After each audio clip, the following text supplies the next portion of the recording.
everybody, it's me, Katie from Southern Life. Today I'm going to talk about Alabama and how we ended up there.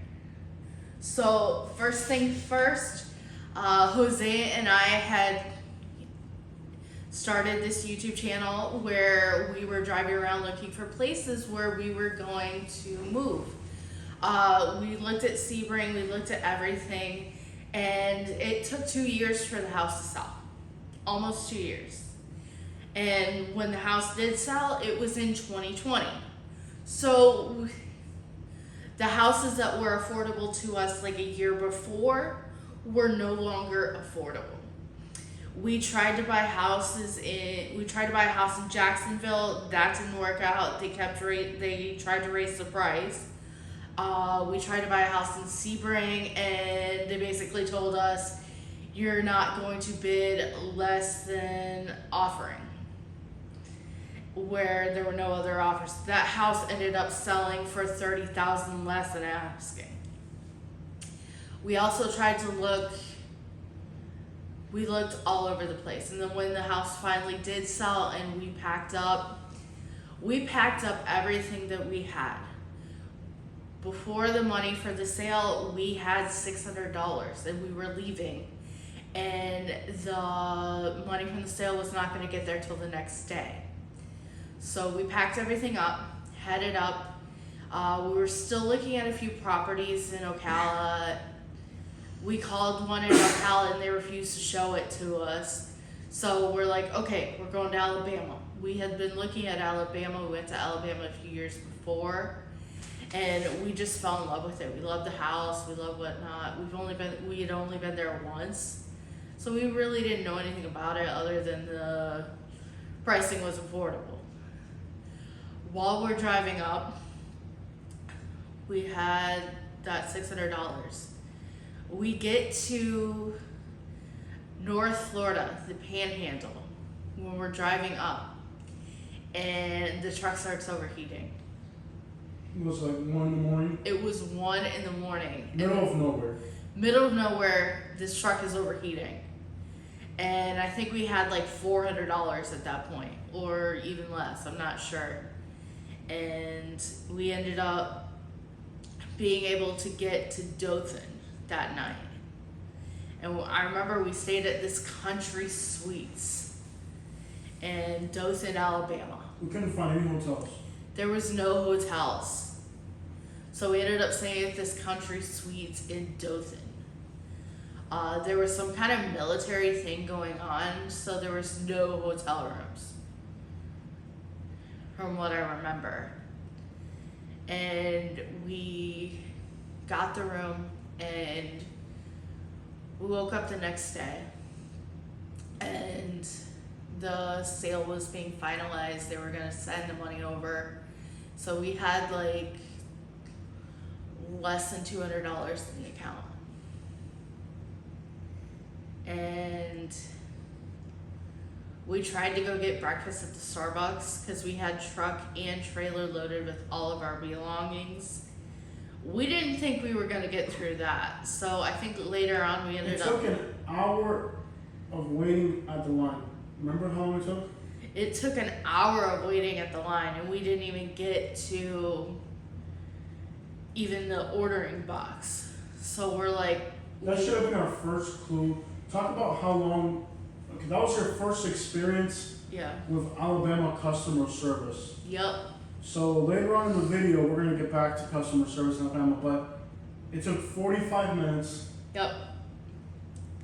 And we didn't even get to order. We didn't get our food. We ended up having McDonald's later on. Later on, you found out that in Alabama, customer service is horrible. Yep. Our first clue would have been when we drove into Montgomery and we're just driving around and a rock hit the windshield. We had a cracked windshield our first day in Alabama. Cracked windshield. Never fixed it. So the whole time we were in Alabama and had that truck, it had the cracked windshield. Okay, keep going with the timeline. Yeah, we keep looking around, and I think we went up to Alexander City that day, And we found a house that we liked in Montgomery, so we called them. we looked at houses. We had looked at a house in Alexander City. Yeah. Now, Alexander City looked great on the internet. It did. And then when we got there? When we got there, we looked at this house that we had seen on the internet and we're like, oh, it's so cute. So we walk in and there is like cobwebs everywhere. Mold. The floors look like I was going to fall through, if not Jose. So we realized, and all the realtors had like a little monopoly going on. Yeah. Yeah, we noticed a few things off the bat that were a little odd, which should have been our first clue, but it wasn't. So we ended up at 5 o'clock going to see this house, and the realtor was like, are you sure you want to put an offer on it in the house? So I think we put in an offer. The one in Montgomery. The one in Montgomery. Also, none of the realtors even answered the phones. Yeah, none of the realtors answered the phones. This was like one of the only two that answered the phone. So we went and saw the house. Jose really liked it because it had a workshop out back. Which type of workshop? The one in Montgomery. Oh yeah, it had like a really cool workshop. The thing that I found a little odd was the driveway was just like so steep. Yeah, that was in Perry Hill. Yeah, and I remember we were driving around that neighborhood, and Jose had to help. These kids were moving. I don't know if they were moving in or out. They were military. They were military, and their moving truck got stuck in the driveway because it was a hill. And it got stuck. Jose had to pull them out. But that realtor said, hey, I want you to come look at this house. We didn't end up putting, before you put in an offer, let's go look at this house. So we ended up going to look at this house in Millbrook. And the house was $65,000 because there was a hole in the roof. The master bedroom, the water had caved in and there was a hole. Jose went up into the crawl space and on the roof, and Jose noticed that it was like the shingles were laid in a way where the water could get in because it was a pitched roof. So it needed a new roof. There was a mysterious hole in the roof. Yeah. And it looked like the hole was dug on purpose. Really? Yeah. I didn't know that part. It looked like apparently the hole was like somebody had done it on purpose. Now, it could have been an explosive. Yeah. Or there could have been somebody, maybe there was somebody barricaded themselves in the attic. Mm-hmm. And they dug a hole in the roof. I don't know. Yeah, but we ended up fixing that and putting on a new roof. And I remember this clown show of contractors. The realtor had brought this one guy over. And I am so thankful we did not use this guy. This guy, Jose was like talking to the guy, and he's like, the guy was saying that he was going to do the roof all by himself. Jose was like, what are you going to do if you get tired or whatever? He's like, I'll just go home and take a nap. Jose and I both looked at each other and said, no, this guy is not touching my house. So we ended up calling these roofers. It was a team, and they were Mexican, and they were Honduran. They were Honduran? Honduran and Mexican. Honduran and Mexican. And I kid you not, we called them one day. They gave the quote for the roof. And I think the next day they came out to the house. And did it in one day. They did it in one day. And it was wonderful because that night we had this torrential rain. And I mean, it was intense. Like that house would have got flooded out.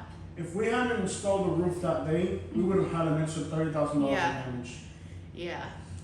And it was a 2-week process of move-in. From offer to move-in, it was about 2 weeks. Where do you stay? We ended up staying in Auburn. What are your thoughts on Auburn? I actually didn't mind Auburn. I mean, I thought it was really nice. There How was. is Auburn different than other places in Alabama?